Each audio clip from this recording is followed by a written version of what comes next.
Hi, I'm Nolan, the sales director here at Acculevel. You may be wondering, can my bowed basement wall actually cause my floors to sag?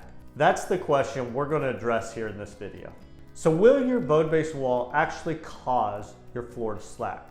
This happens in rare circumstances, and when it does happen, it's more of that extreme wall bowing, right? It's the walls that are pushed in 3, 4, maybe 5 inches and are near collapsing.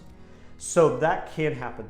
Really, the more you're going to see on that side of things is maybe cracks in your brick on the outside of where the top of that wall's leaned in, and you almost have a V from what looks like the ground level to maybe the first 2 foot of your brick where that's leaning back into your basement.